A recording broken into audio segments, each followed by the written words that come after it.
Ugandan, even a one-day-old child, has a debt of 2 million shillings on their head. 2 million shillings, even on a one-day child. That's where we are as a nation. Recently,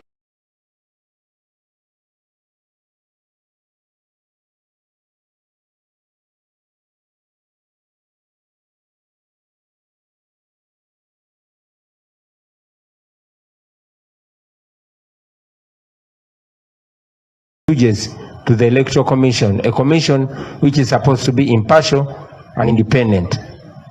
And yet, with all these challenges, we choose not to give up. We choose to fight on for a new Uganda because we believe in it and we know that we must achieve it in our lifetime.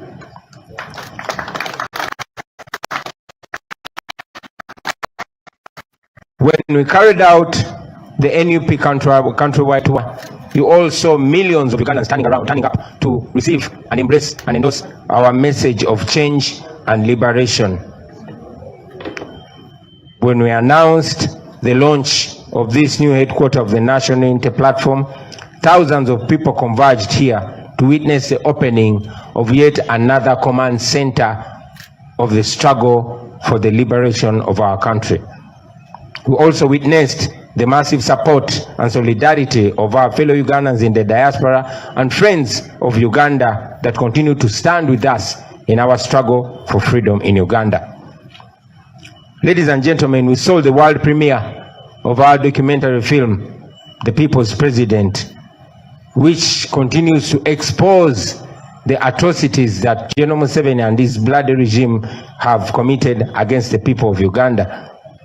Just 2 days ago, this documentary won the Global Cinema Eye Award in New York. And as if that is not good enough, it has been shortlisted for the prestigious Oscar Awards. Friends, this documentary has been by far the most potent, by far the hardest and the most effective assault on the Museveni regime internationally since 1986. Yes, Museveni for a long time has invested so much of Ugandan taxpayers' money trying to paint a rosy picture of his regime, but we managed to expose him, to undress him to the entire community. And right now, he's no better than Idi Amin or Robert Mugabe or Mobutu Sese Seko. He is known for the dictator that he is, and of course we continue to expose him further and deeper. But again, like I always tell you, we are still fighting on because, as you see, 2024 promises to be even tougher. This year alone, ladies and gentlemen, it began with the murder of a very promising music artist called Kato Hussein, also known as Black Ice. He was attacked and killed in Kamocha at his home. But as usual, there was no police investigation and no police report whatsoever. The murder was swept under the carpet, and we lost Black Ice like we've lost many other Ugandans. Then we saw the alleged gun attack, which claimed the life of Pastor Bujingo's driver or bodyguard or church elder, also a UPDF and SFC soldier. This was a very unique case, ladies and gentlemen, because, unlike in the past, even if there were many obvious questions for the police to ask and to launch investigations, just like it was in the past, there was no investigation, there was no arrest, but instead the military ordered Ugandans, especially those on social media, not to discuss this alleged attack. No wonder the public and the Ugandans, especially on social media, decided to take the investigations in their own hands, and we continue to follow those investigations. Also, every time such a shooting happens, ladies and gentlemen, the regime quickly blames it on ADF rebels before, of course, carrying out any conclusive investigations. We do not dispute the existence of ADF rebels, but neither do we dispute the possibility of the regime masterminding such crimes, after which they parade especially Muslim people before the media. You all remember when Museveni's minister told Parliament that the soldiers that were seen on camera beating people on the streets of Kampala were actually from West Africa. You all remember that Jamiru Mukuru, who is said to be the leader of the ADF, was captured on the news shouting at the entrance of a court above City Square that Museveni regime is the one that gives them money and weapons to the ADF rebels. You also remember that Idi Amin's son, Lumumba Amin, made a video last year suggesting that it was Museveni who murdered Ben Chiwanuka in the 70s. According to him, Museveni was seen driving a car registration number UUU 171 in which Ben Chiwanuka was abducted and later murdered. Museveni went ahead in his book, Sowing the Mustard Seed, to reveal that he was actually the one who was driving that car on the day which his terrorist group was raided by government soldiers. So, your guess is just as good as mine. You also remember the confession by General Kaindo Tafire that during their Bush War days, Museveni and his bandits would raid villages, rape and kill civilians to have the population turn against Obote. And even today, you all are aware that the regime pays several propagandists and bloggers to discredit our struggle for a better Uganda and for freedom and democracy. They hire hardcore criminals like Sobi to do the dirty work for them, and of course eliminate them after using them. Comrades, we all are aware of the top secret plans by the regime to assassinate leaders of the National Unity Platform and later blame it on ADF. I believe by now most of you have seen the tweet by Honorable Zake exposing the threat to his life. Last year, I had to cut short my trip in Kabale after a friendly European embassy gave us intelligence that there was a plan to kill me by shooting on that tour. Indeed, gunmen were captured on camera, edging closer to me, one of whom was wrestled down by my security team with a loaded gun ready to shoot. He was disarmed, handed to police in PG, but as usual, that was the end of the story. Nothing was done. So, with that background, we have reason to believe that the ongoing shootings are just a dress rehearsal for the regime, but the main targets are the opposition leaders, especially the leaders of the National Unity Platform. They want the population to get used to the excuse of ADF so that by the time they come for our lives, the population will be convinced already that the killing was a terror attack by the ADF rebels, not political assassination by the NRM. So, ladies and gentlemen, fellow Ugandans, be alert. These are criminals, these are rebels, these are terrorists, these are murderers, and they must never fool you in case anything happens to any of us. Either the regime is responsible for all these shootings and killings, or it knows who is behind it. I mean, isn't it suspicious that the regime bought and installed CCTV cameras around the city and spent more than 450 billion shillings of taxpayers' money, but they've never even identified one shooter through all the years? Doesn't that disturb or provoke your mind? You have seen the regime spending a lot of money. Now recently, they've been spending an obscene amount of money for temporary fixing of roads and other infrastructures ahead of the non-aligned movement summit, and yet they never do these things for the citizens. They never fix the roads, they never fix the infrastructure for the citizens. Of course, in a well-governed country, a summit like the NUP summit would be a blessing because it would mean more foreign exchange, therefore more business for the locals and the citizens.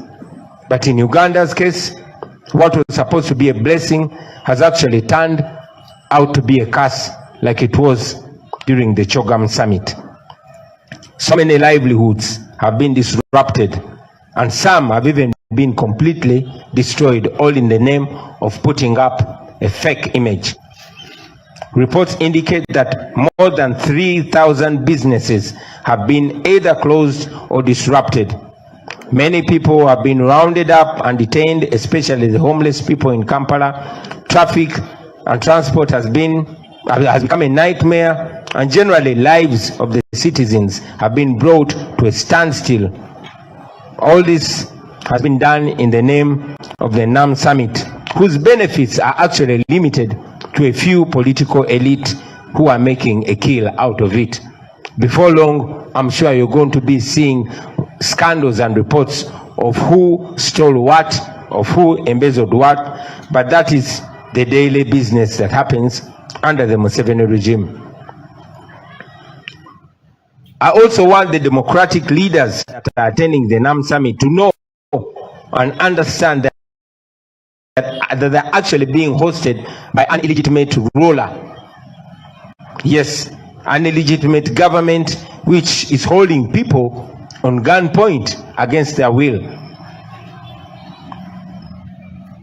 You have seen the government using the NUP summit to paint a rosy picture to the international visitors, to the extent that Museveni's minister, Chris Baryomunsi, actually ordered the people of Uganda, the suffering, the hungry and angry people of Uganda, Baryomunsi ordered them to smile forcefully when the visitors come, so that they can, you know, pretend to be happy, pretend to be comfortable.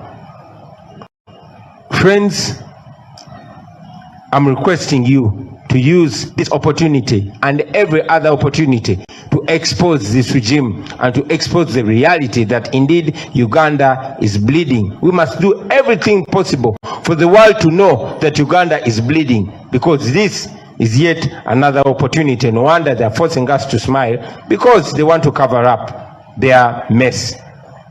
We must continue calling upon the international community to stop financing Museveni and his oppression against the people of Uganda. We must continue demanding for our missing people, dead or alive. We must continue demanding for the release of all political prisoners, and of course demanding for justice for all those that have been killed extrajudicially.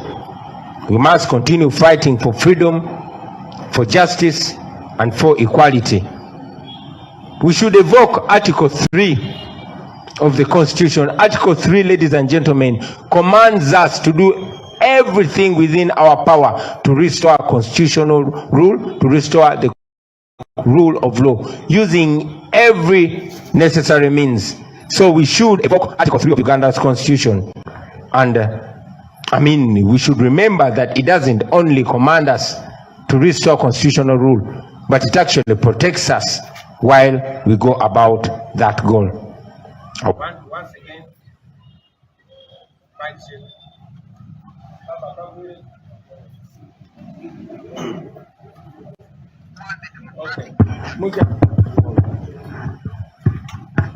yeah, Omanyina Kolame Doboz, so I was going to project. Yeah, I was asking you to not stop demanding for what's rightfully ours, to continue fighting back. We must continue mobilizing and organizing ourselves at all levels of society, so that we can together put an end to this dictatorship, or we shall continue to be slaves. We need to fight for our freedom, ladies and gentlemen, because nobody will fight for us if we don't do it for ourselves. Remember, the struggle continues. This is a new year. Let us engage another year. Let us do everything possible, and let us start now. I thank you, ladies and gentlemen, for God and my country.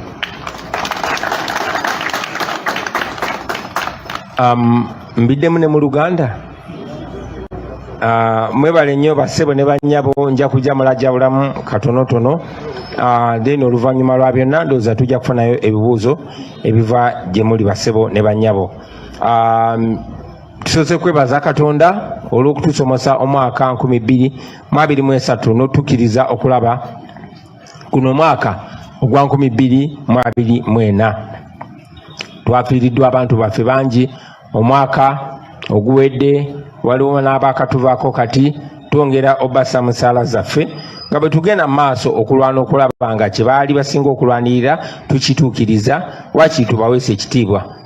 Njagadde n'okuyozaayoza liida waffe omupya mu paliamenti Right Honorable Joel Ssenyonyi, sebo tukuyozaayoza.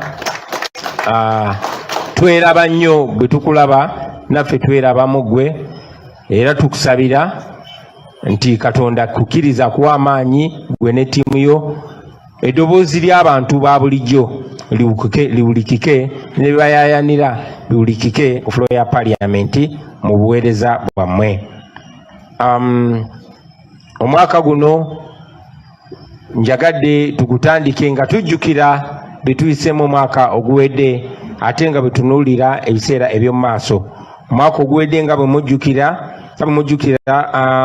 wabaddewo obubbi bungi, naye ate obubbi obwasinga okukwata ejjembe bwe bubbi obwenyigirwamu Vice President wa Museveni, Prime Minister we Nabbanja, Speaker wa Parliament ne baminisita bangi nnyo nga bagabana ebintu ebyali birina okuyamba abantu abonaabona ab'e Karamoja omwali n'amabaati.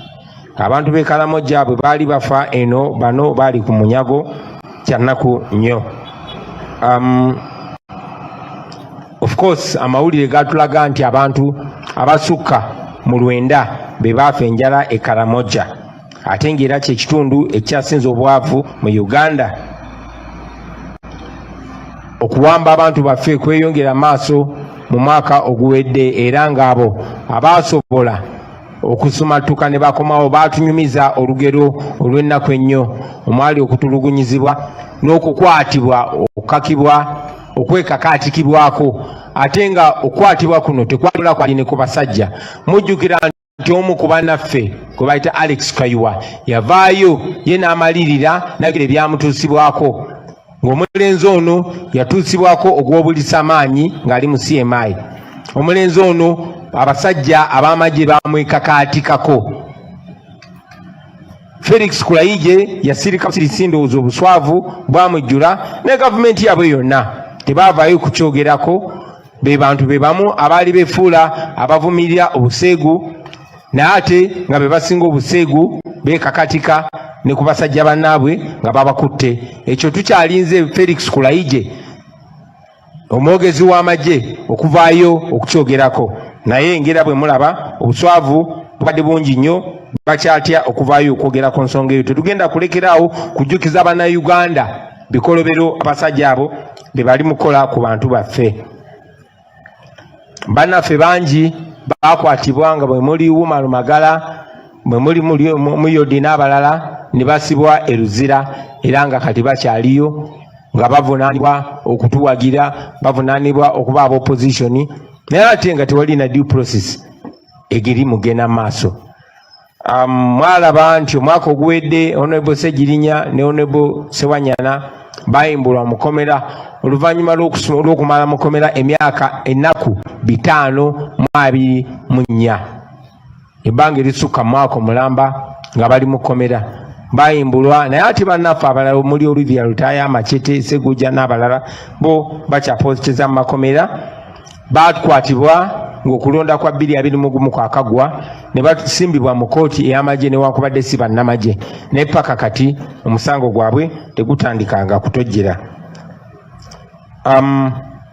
Twalaba omwaka oguwedde nga bannamawulire baatiisibwatiisibwa, abamu ne basirisibwa. Twalaba bannaddiini bangi omwaka oguwedde nga baatiisibwatiisibwa, abamu ne basirisibwa, ate abalala ne babaleetera okubulira enjiri ng'ekirungi kye bafuula ekibi, ate ng'ekibi kye bafuula ekirungi. Tulabye ebyenfuna by'eggwanga nga byonooneka, n'ebyenkulaakulana nga byonooneka olw'obuli bw'enguzi n'obwenkola etakwatagana na mu nkulaakulana bw'erina kubeera. Olunaku lwa leero Uganda, mu mawanga gonna agali mu nsi agasuka 1,800, Uganda ya 38 mu buli bw'enguzi. Kwegamba Uganda esingako ensi 38 zokka obutalya nguzi. Memuliza Afghanistan, memuliza Central African Republic n'endala. Kwegamba mu zi failed state bw'oba obala Uganda ya 38. Omwaka ogwedde nga gunnatera okuggwako mu linnya lyaffe, mu linnya ly'abaana bammwe, triliyoni 7 mu wiiki emu. Triliyoni etegeeza biliyoni 1000. Biliyoni etegeeza miliyoni 1000. Olunaku lwaleero buli munnayuganda nga otaddeko n'omwana ow'olunaku olumu abanjibwa miliyoni 2. Bw'oba wazadde kabebiko nga ka lunaku lumu oba ka wiiki bakabanja miliyoni 2.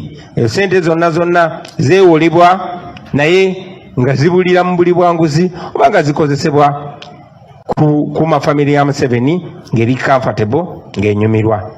Mwalabye mwami Museveni balonda abasajja be ba Yes Man aba NRM okulembera akakiiko k'ebyokulonda, akakiiko akolina okubeera akeetengeredde, naye yayodde kayolawe n'ateeka mu kakiiko ako. Kwegamba ensonyi zigenze zimuggwako kati akyaswala mukitegedde mangu. Naye newankubadde bino byonna bigenda mu maaso, twagaana okuwanika, twagaana okussa omukono. Tukyakiriza mu Uganda empya, tukyakiriza tujja kulwanyisa n'embeera era tujja kugiwangula. Mwalaba omwaka ogwedde bwe twatalaga, bwe twakola NUP country wide tour, obukadde n'obukadde bw'Abannayuganda baavaayo okutulaga obuwagizi, okutulaga nti bakkiriziganya ne message yaffe n'obubaka bwaffe obw'okwenunula. Bwe twalonkinga ofiisi yaffe eno ey'ekitebe ekikulu, abantu bangi mu 10,000 baavaayo okutulaga obuwagizi. Twalaba n'obuwagizi obw'enjawulo obuva mu Bannayuganda bannaffe abali ebweru w'eggwanga abakolera eyo n'abawangalira eyo, kw'ossa n'emikwano gya Uganda abatali Bannayuganda naye nga bayimirira naffe mu kulwanirira eddembe lyaffe. Omwaka guno oguwedde twatongoza ne documentary film yaffe. Luno olutambi basebo ne bannyabo twalukwata si firimu nzanye wabula ebyaddala ebyagenda maaso bye tuyiseemu nga tulwanagana ne Museveni naddala mu kalulu aka 2021. Mumanyi bulungi nnyo nti Museveni abadde afuba nnyo okulaba nti ebintu ebibeera wano e Uganda tebifuluma. Ensonga lwaki intaneti bagijjako, ensonga lwaki bannamawulire babakuba emiggo, ensonga lwaki atya nnyo kamera. Ate mbadde ngamba ti kamera yo kyekyokulwanyisa ekyasinze okubeera ekyamaanyi ky'olina. So twafuna omukisa ne tulonkinga documentary eno era netufuna n'omukisa negenda ku lutimbe gagadde lwe bayita National Geographic Channel. Basebo ne bannyabo twafuna omukisa nti eno documentary kubanga yali yabyewuunyo, abantu bangi mu nsi yonna abalala tebaali tebasuubira eno documentary yagenda mu maaso ennaku 2 eziyise newangula award eya Cinema Eye e New York. Gye buvuddeko yali yawangula ne award ya mu awards ze bayita International Documentary Awards. Nina n'essanyu bategeeza nti eri ku lukalala lw'ezo ezirondobwamu mu awards eza Oscars. Kitegeeza ki kino? Kino kitegeeza nti eno firimu eyakwatibwa, kitegeeza nti luno olutambi olwakwatibwa ne lutabaala ensi yonna ke Kazito lye sekonde erikyasinze okubwa Museveni bukyanga bawamba nsi yaffe mu 1986. Nga bwe mbagambye nti aspendinga sente nyingi nnyo okwetoola eggwanga, okwetoola ensi yonna ng'asasula zi lobbyist companies ez'ebbeeyi.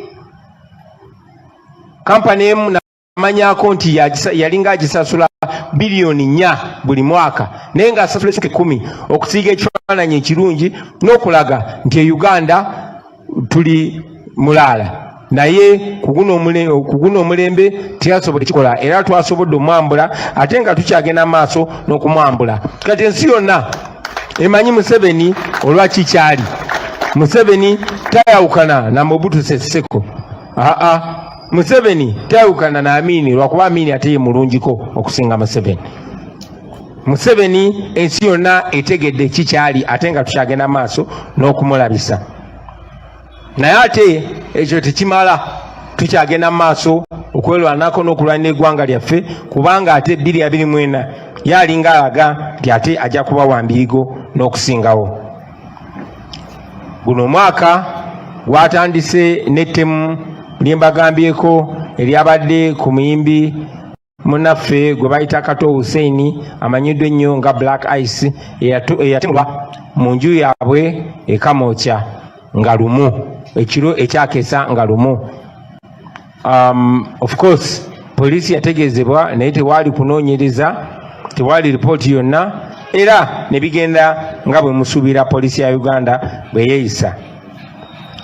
Twalaba n'ettemu lye baatugamba oba obulumbaganyi bwe baatugamba bwe baalumba Pastor Bujingo, driver we oba omukadde w'ekkanisa we oba omukozi we oba bodyguard we oba assistant we, baatugamba bingi, naye ng'ekikulu twamanya ti musirikale wa UPDF era wa SFC.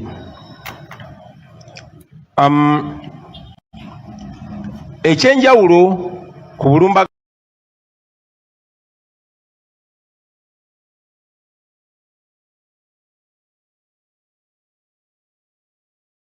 tafaananako nga ekibadde mu bulumbaganyo obulala nga wabaddewo okunoonyereza okw'amaanyi, okubuuza ebibuuzo bikakali oba okukwatibwa. Ku mulundi guno tewabadde ebibuuzo bikakali byabuuziddwa, tewabaddewo muntu yenna yakwatiddwa, okujjako nti amagye gaavuddeyo ate ne gawoninga bannayuganda naddala bali ku social media obutayogera ku nsonga eno. Well, tekyewuunyisa kulaba nti bannayuganda abamu ate bo basazeewo okunoonyereza bakutwale mu mikono gyabwe. Munajjukira nti buli bulumbaganyi obubaddewo gavumenti ya Museveni badde evaayo nnyo mangu nebuteeka ku ADF, era wayitawo akaseera katono ne bayoolayoola bannayuganda okusinga abasiraamu ne babaleeta ne babaparadinga amaaso ga bannamawulire. Tetugamba nti tewaliyo ADF, nedda, tetuwakanya kubeerayo kwa ADF, naye era tetuwakanya nsonga nti kisoboka okuba nti gavumenti ya Museveni yeekola bino byonna. Kisoboka okuba nti gavumenti ya Museveni either yenyigira mu matemu gano ne mukozesa emmundu kuba yeziina, oba nga bamanyi abatemu bano naye nga tebaagala bwagazi kubatulaga. Mujja kujjukira nti minisita wa Museveni yavaayoko mu parliament n'ategeeza eggwanga nti abasirikale abaalabibwa ku street za Kampala nga bakuba abantu baali bavudde West Africa.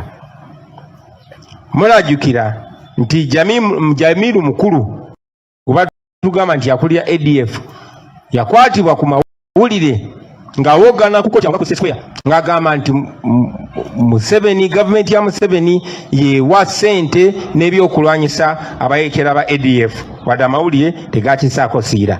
Mujjukira ne mutabani wa Amin, Hussein Lumumba Amin, bwe yakola vidiyo mwaka oguwedde n'atutegeeza nti Museveni ye yali yawamba era yatemula omugenzi Ben Kiwanuka kubanga n'emmotoka eyo UUU M7 mu myaka gye7 Museveni alabwako nga yagivuga embaale, ate ng'emmotoka eyo yali yawamba Ben Kiwanuka era nga poliisi, Uganda poliisi ebiseera ebyo yali yagiteeka mu biwandiiko byayo.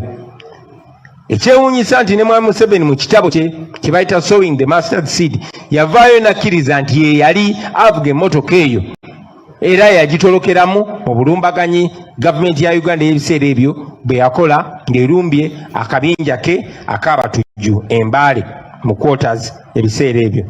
Ndowooza mulaba ensonga nnyingi nnyo ezituleetera okukkiriza nti bano abantu batemu.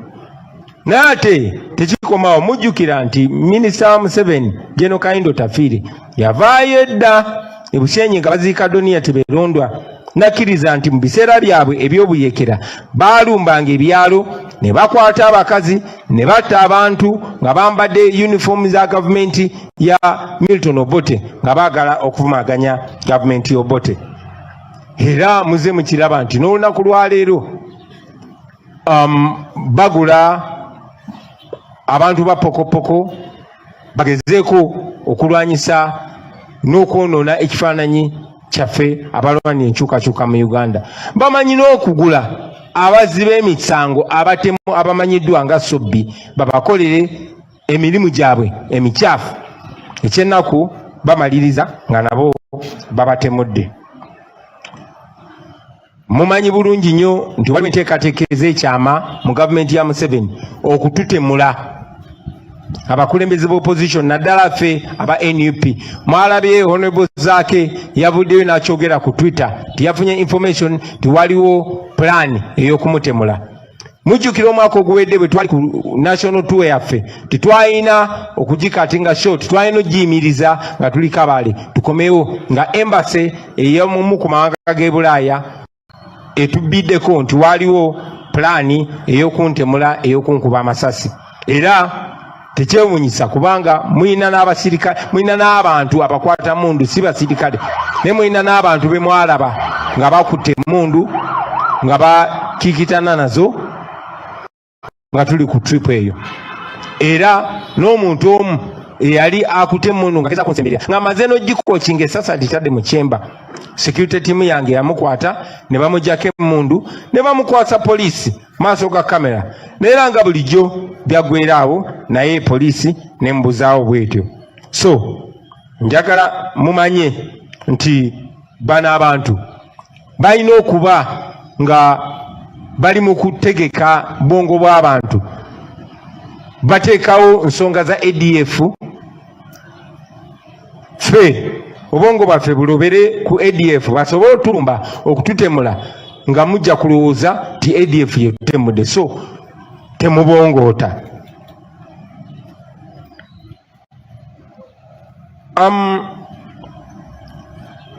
Nkyogeddeko era nziramu nenkyogera nti gavumenti ya Museveni bwe basi etemula abantu emanyi abatemu, kubanga sente z'omwomusolo essuka bilioni 5.2 za spendingibwa in fact ya 4.5 za spendingibwa okugula zi cameras okuziteeka ku street za Uganda za Kampala zonna n'ebitundu ebyetoolodde n'ebibuga ebimu mu ggwanga. Naye tewali mutemu n'omu gwe baali bakutte. Kitegeeza nti bamanyi abatemu oba nga tezikola bukozi. Ensonga endala muze mulaba nti omutitimbe n'omutitimbe gwa ssente gufulumiziddwa okuddaabiriza enguudo mu kaseera akatono kano ne bitundu ebirala, kubanga tulinayo olukiiko olwa non-aligned movement. Tuwagira nnyo Uganda okukyawa okutuuza enkiiko bwe zityo, kuba oba oliawo singa ebadde ensi ekulemberwa obulungi enkuŋŋaana bwe zityo kitegeeza nti sente nyingi ezigenda kuyingira mu ggwanga, kitegeeza nti bizinesi abannansi zigenda kufunamu. Naye ate ekintu ekibadde kirina okubeera eky'omukisa kimaliriza nga kifuuse kikolimo, kubanga n'olukuŋŋaana okufaananako ngeri olukuŋŋaana lwa Kyogamu lufuukidde bannayuganda ekikolimo. Bizinesi essuka mu 3,000 zaataataaganyiziddwa oba okuggalibwa. Bannayuganda bangi bayoleddwa nga kwotadde n'abo abatalina maka abatalina waabwe abali ku nguudo bayoleddwa ne basuulibwa mu makomera.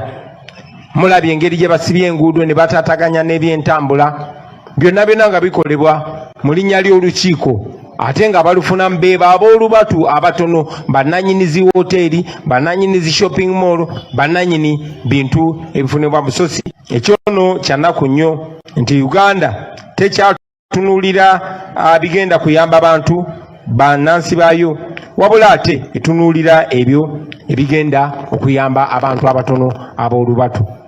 Ebyo nga biri bwe bityo, basebo ne bannyabo, tusigala tukyalemeddeko, tusigala tukyali ku mulamwa gwaffe. Njagala kumaliriza nga mbasaba obutagwamu maanyi.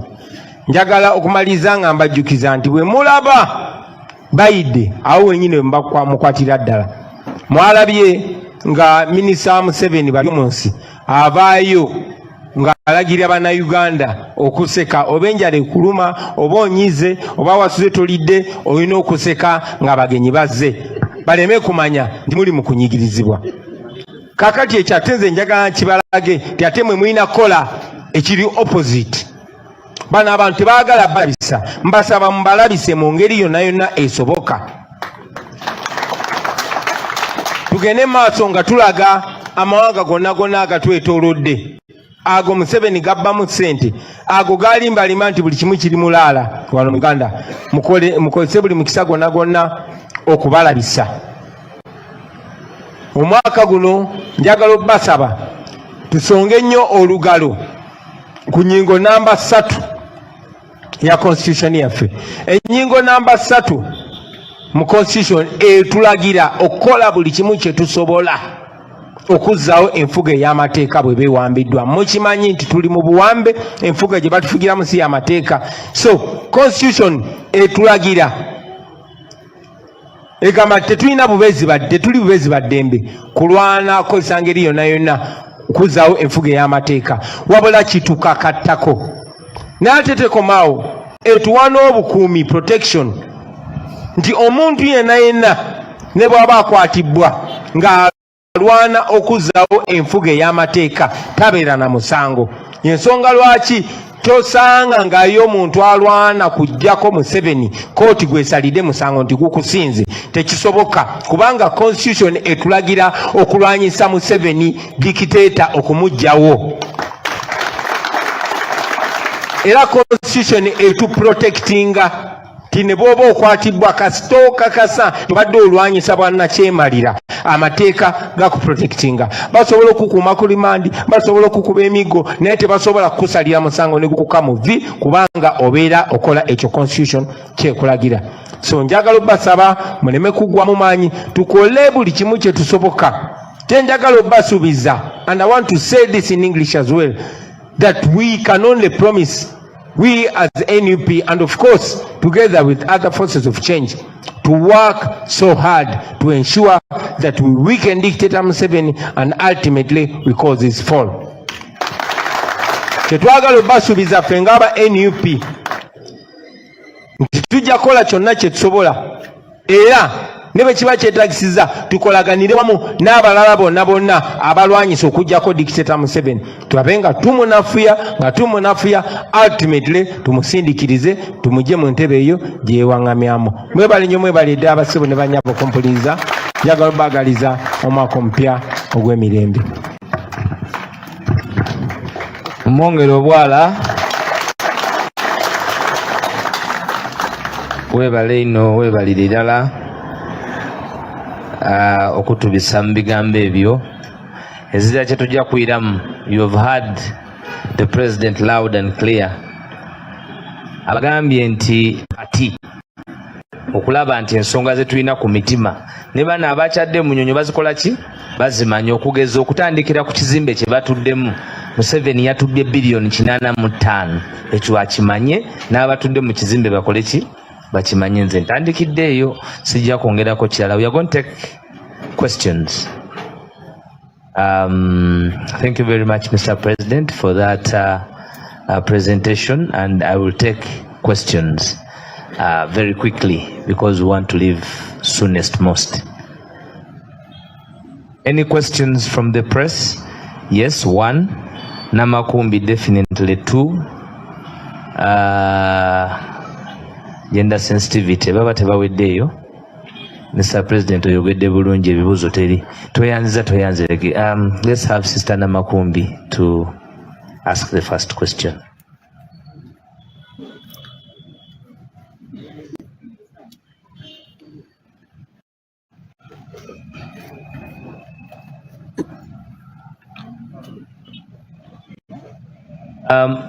Warren?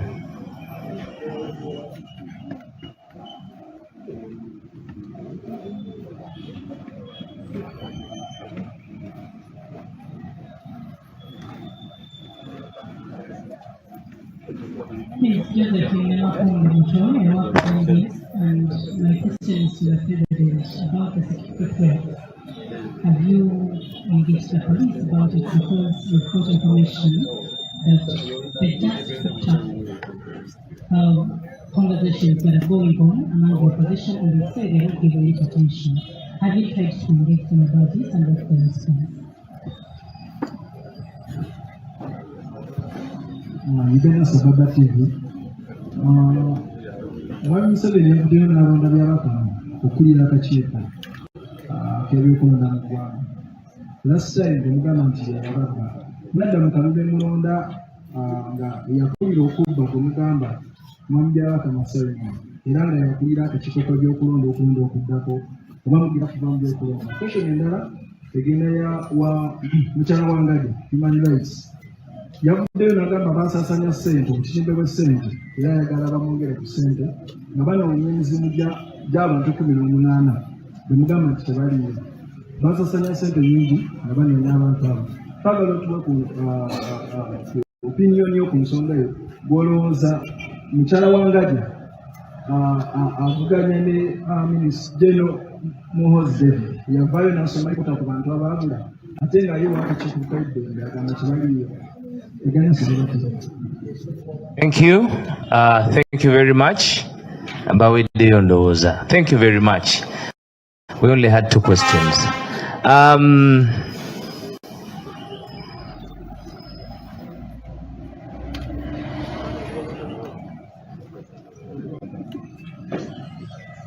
Okay. People power, our power, Mr. President, and all comrade leaders, the leader of our front in Parliament, and the rest of the leaders. I think that I will just respond to the Wangadia question about the Human Rights Commission. Like we have repeatedly said, Mariam Wangadia seems to have a problem we don't understand, because you cannot be a leader, later on a chairperson of the Human Rights Commission, and you are behaving in that manner. First of all, the Uganda Human Rights Commission, as you all know, we filed a case indicating all our people who are missing, from some disappeared, of course, in 2019, 2020, 2021. And as you know, many of them are still missing up to now. You all recall that at first, Mariam Wangadia released a statement in which she said that our people did not have IDs, that what, and we took all these documents to the Human Rights Commission. You remember, we went with all these people to file all those documents. Some had national IDs, others had passports and other documents. But up to now, the Human Rights Commission has never called those people to, investigate, to follow up. It is not up to Mariam Wangadia to say that we are no longer going to investigate these cases. The Constitution commands the Uganda Human Rights Commission. And Wangadia needs to understand that she is not the Uganda Human Rights Commission. The Uganda Human Rights Commission is an institution set up by the Constitution of Uganda. And so she cannot say that Tetugenda Bidamu, like she was saying. The law commands her to investigate. So we gave them all the other details regarding our missing persons, and it is our expectation that they will go on to tell us where these Ugandans went, because many of them were taken up by the military, by the police. At one point she said these people are non-existent. She said they are ghosts. And then in the next minute, she said that these people are abroad. So how can you say that people are ghosts? And then the next minute you say that they went to foreign countries, and the next minute you say the RDC of Kayunga parading a man who they said was Lukwago Martin. So that is to tell you that they are just a confused lot, because they are violating human rights with impunity. But we want to warn the Uganda Human Rights Commission generally, because Wangadia works with other commissioners. If Wangadia has decided to become what she has become, let the other commissioners speak out. Because if they do not, then they are also complicit in the abuse of human rights that is going on in this our country. Those people are taken to safe houses and subjected to torture and all manner of things. So, kusonga ya Wangadia, nga bwenyonyodde, twateekayo list y'abantu baffe bonna. Bwe basooka okufulumya alipoota yaabwe, bagamba nti bano abantu tebalina IDs tebalina ki newankubadde abamu baali babituteyo. Twava wano nga bwe mujjukira ne family z'abano abantu ne tubatwalira byonna byonna ebikwata ku bantu baffe abaabuzibwawo. Naye basewo ne banyabo ne wetwogerera olunaku lwaleero tebabayitanga okufindinga out oba okutubuulira ki ekyagenda mu maaso. Instead babatuukiriranga bababuuza mwagala ssente meka musobole okuva ku nsonga z'abantu bammwe. Kaakati oli bw'omutuukirira n'omubuuza nti gavumenti ekoyeyo ssente meka osirike. Abamu nga bwe muze mulaba bagezaako okubayingiriza biddiiru nti baveeyo baga NUP erimba. Naye abantu abo kubanga kituufu abantu baabuzibwawo bakyagenda mu maaso n'okubanja abantu baabwe naffe nga bwe tubayambako era tetugenda kusirika mpaka era tukoola mwenna mwenna abali bannayuganda tugende mu maaso n'okubanja abantu baffe abaabuzibwawo. Webale nnyo. Kale mwebale nnyo. Thank you very much. Our able, eloquent Secretary General. Give him another hand applause for his espousing of these issues. Please allow me invite my boss, the party spokesperson, but most importantly now, the leader of government business of the National Unity Platform. Thank you. Two things quickly. One is the question of missing persons and Mariam Wangadia. You see, before we closed off Parliament had resolved that there be a thorough inquiry into this issue. Now, the Uganda Human Rights Commission, meant to be at the forefront of that, its chairperson wants to confuse us. You see, you can be confused, but you should not try and confuse everybody. We are not that confused. You can't say one thing today and another thing tomorrow. So this is an issue, and I'm glad, Mr. President, a couple of my colleagues are here, members of Parliament. Others have not been able to make it. We have tasked them, we are handling the budget framework paper. So we have tasked them to keep forth. We want to encircle that whole process. As the opposition, we are going to produce our own budget. What we think, this is the budget that must run the country. Very critical things that are important to us. So as Kasaja Matia and whoever will be presenting their own budget, we are going to have our own budget as the opposition, which we think this is what works for the country. That instead of, for example, deploying a lot of money, buying military tankers and that kind of thing, can we pay our officers in uniform better? Can we build better housing for them, etc., etc.? That's just an example of the things that we must be able to focus on. But that's a discussion for another day. I was just emphasizing that it's good some of my colleagues are here. This is an issue that we have not dropped the ball about. We are picking it up as soon as Parliament resumes. In fact, some of us are even thinking, why don't we begin by pushing Mariam Wangadia out of office? Because if you do not know, then you're irrelevant. Sign out, let somebody else come in place. We had her predecessor who died, unfortunately, Honorable Med Kagwa. He was a fairly... He's somebody that would pick interest in issues of human rights, try and follow up.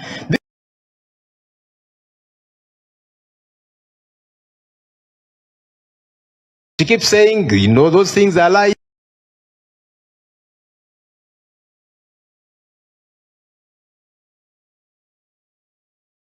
We think that she's incompetent, and we might choose to say that, you know what, let's first hold guns and that kind of thing. So we think that there's a problem with that commission, and we need to sort it out. But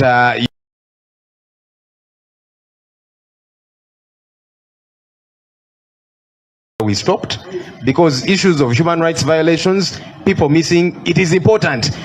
We cannot keep quiet about these issues. The second issue is to do with the EC appointees. Yes, the discussion has been out there, and we have seen the people that have been appointed. You know, in the run-up to the last election, there were actually some electoral reforms. According to these people, a brilliant idea that dawned on them was to change the name of the Electoral Commission from Electoral Commission to Independent Electoral Commission. Because according to their thinking, that would make the Electoral Commission independent. Doesn't make sense. You see, when you're a thief, it doesn't matter even if we baptize you a new name and we call you innocent, you remain a thief, even when the name changes. So those reforms did not make sense. Now, according to the Constitution, whether the name is attached or not, the Electoral Commission is supposed to be independent. It is supposed to be non-partisan. Now you're bringing people who just participated in the most recent election, and you're bringing them to now be referees. How does that make sense? We are going to be on record, because it's important to be on record, that this is unacceptable. It cannot happen. As we raise our voices in Parliament, our hope is that the people of Uganda out there, you will raise your voices too. Because this is your process. And some have been saying, so what happens to the electoral process and so on? An election is a process. It is not an event. An election does not happen at the time you are casting your ballot. No. The process begins now with the appointment of the referees. And so we are saying,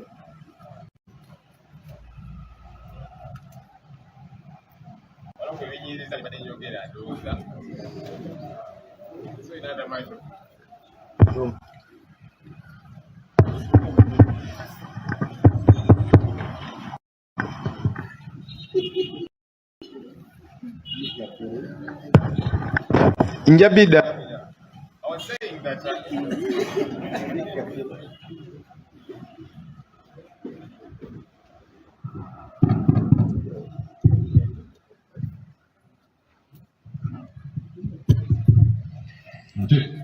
all right, so I was saying an election is not an event.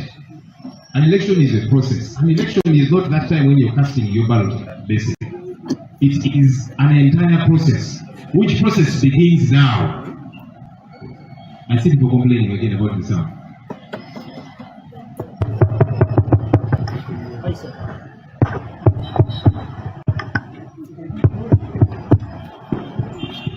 I check. Are we good? Okay. I will reiterate what I was saying. An election is a process. It is not an event. Some of us think that the election is that time when you're casting or whatever the case might be. It is a process. And the process has begun. With now the coming on board of these referees who we see are partial, they are partisan.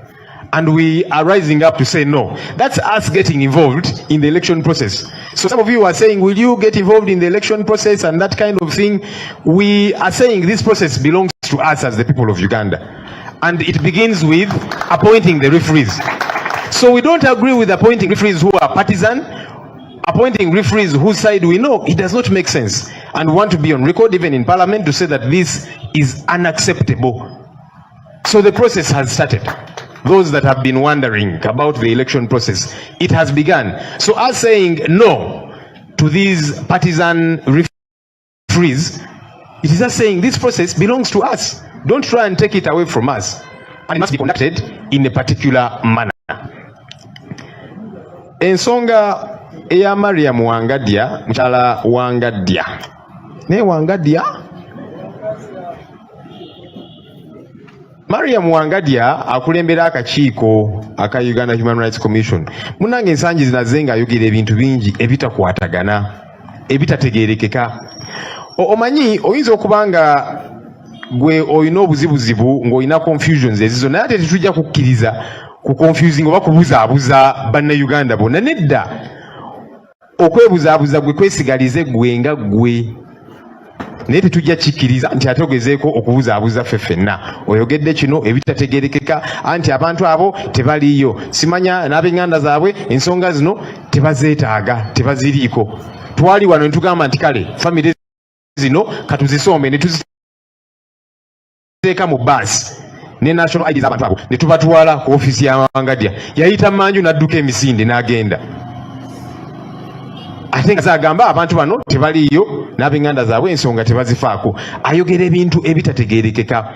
Ffenna abamu tulowooza nti kubanga Parliament gye twakoma eri nga tugenda mu luwummula, nga tugambye nti ensonga zino twagala wabeerewo okunoonyereza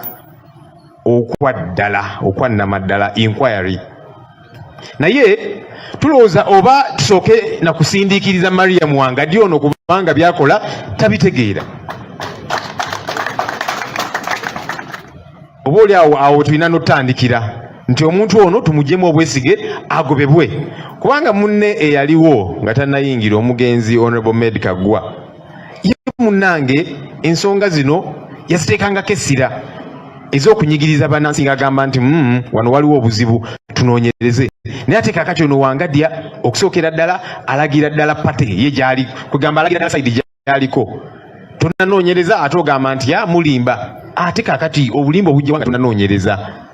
Ate n'ekirala alaga nti ebintu bino tabitegeera oba oli awo bimuzitooyeeko. So nga twagala alekulire, bw'aba tayagala kulekulira tumusindiikirize ave mu ddiiro, kubanga ensonga zino ziri sirias, ensonga ez'okubulakanya bannayuganda ez'okubabuzaawo. Era ekyo mukisa omulungi babaka bannange abamu we bali wano we twakoma we tugenda otandikira. Ate nga bwe ŋŋambye nti oba oli awo mu kutandika tutandike nga tugoba Mariam Wangadya, tubeere n'abantu abamanyi kye bakola. Ensonga eya Electoral Commission, kubanga twawulidde nti bagezaako kuyingizaawo abantu abajja. Akalulu akawedde nga tetunnakagenda namu, waliwo electoral reforms quote and quote. Era ekimu ku ebyo baakyusa erinnya erya Electoral Commission ne kifuuka Independent Electoral Commission. Kati bo nga balaba bakoze kya mutawaana nnyo. Naye ate nga bwe mukimanyi omuntu wabeera nga mubbi ne bw'omukyusa erinnya n'omuyita innocent asigala mubbi. So kakati okukyusa erinnya ne mugamba nti atutekeko aka independent, tekikyusa kasita enkola eba tekyuse, tewali kye bamukoze. Kakati balonze abantu abasinga ku bo bakeetaba mu kalulu ke twakavaamu, ate kakati bazze nga baddiifuli nti kakati be bagenda okusala okulonda. Wakabyetabamu okyalina obusungu bwo, olina sayidi gy'ogwako, ate kakati ozze nga ddiifuli. Tekisoboka. Era ffe twagala okubeera ku record ne bannange mu Parliament ogamba nti kino kikyamu, tekisoboka, era twagala kisimbira kuuli. Ababadde babuuza nti kakati ensonga ez'akalulu munaakola mutya nga NUP naki, akalulu tekabeerawo mu lunaku lumu, tebeera event. Akalulu ebeera process yatandise nga bayingizaawo baddiifuli. Kakati ffe tugamba nti akalulu kabannayuganda, era tugenda bakkiriza kukawamba. Kyovudde olaba tutandise okuyimusa amaloboozi nga tugamba nti bano baddiifuli bakyamu, twagala baddiifuli abategeerekeka, kubanga akalulu kabannayuganda ate nga kalina emitendera gye kalina otambulirako. So tugenda kukkiriza muntu yenna kutiisatiisa bannayuganda oba kubaga nti kakati mwe ebyobululu ate mulina bibeeramu tebirina bakwatako oba ki. Obululu si wali ng'oli mu bokisi otiikinga. Akalulu tekatandikaawo, katandise kati. Era nga tugenda yimusa amaloboozi gaffe nga tugamba nti bano baddiifuli bwe mwalonze bakyamu, tugenda basimbire kuuli, kubanga bye bakola tebirina bwenkanya, bye bagenda okukola bye beeteekerateekera okwasaganya. Ndowooza waliwo ebizibuzibu ebirala, ebizibu Pulezidenti yatera obiddamu. Ssebo w'ekitiibwa yangoddemu ebibyo ebizito.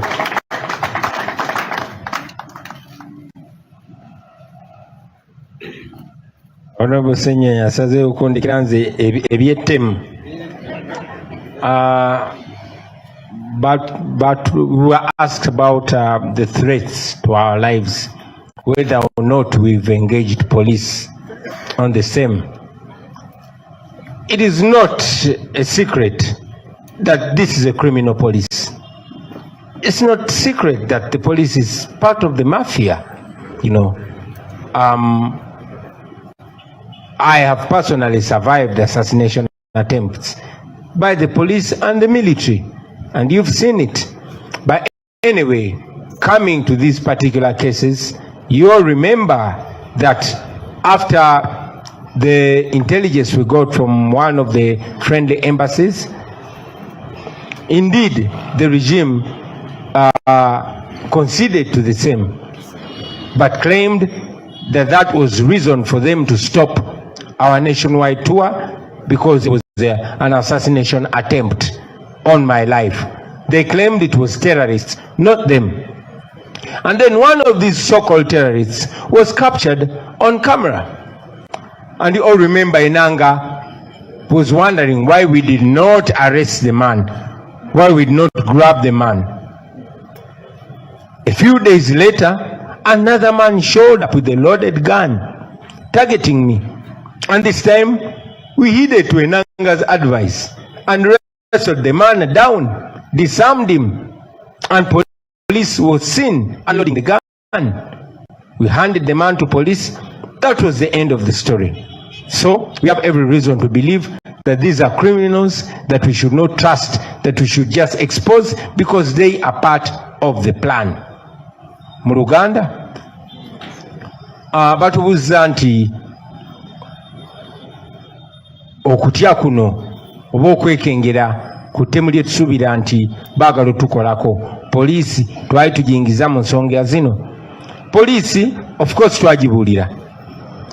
Munajjukira nti oluvannyuma lw'okufuna information nti waaliwo abatemu abaali baagala okuntemulira e Kabale nga tuli mu national tour ya NUP, twategeeza poliisi ne tutegeeza n'ensi yonna. Naye era poliisi nayo neevaayo negamba kituufu waliwo pulaani ey'okututemula.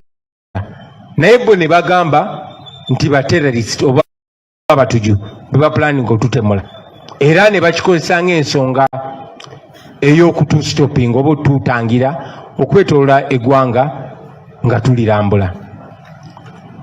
Wayita akaseera katono, kamera zaffe ne zikwata omusajja eyalina pisto, era ne tumulaga ensi. Naye omwogezi wa poliisi Mwami Enanga n'avaayo n'agamba, n'atubuuza lwaki omusajja oyo tetwamukutte ow'emmundu. Of course nga kyabulabe, naye wayite ennaku ntono omulala n'alabibwa ng'alina emmundu ng'amaze n'ogikokinga, abolako just kutta muntu. Ne tugendera ku magezi Mwami Enanga ge yali atuwadde, era abakumi baffe ne bamukwata oyo musajja, ne bamuggyako n'emmundu, ne bamukwasa poliisi, era kamera zammwe bannamawulire zaalaga ensi ng'emmundu eyo bali mugi unloadinga nga yali amaze ogikokinga. Omusajja oyo twamukwasa poliisi, naye era we byakoma tetwaddamu kumuwuliza, tetwaddamu kuwulira bimukwatako. Poliisi nakyo nekisirikira bwetyo. So ebyo n'ebirala bingi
for the message you have got from our president. Let not just be words, but let them be action. We pray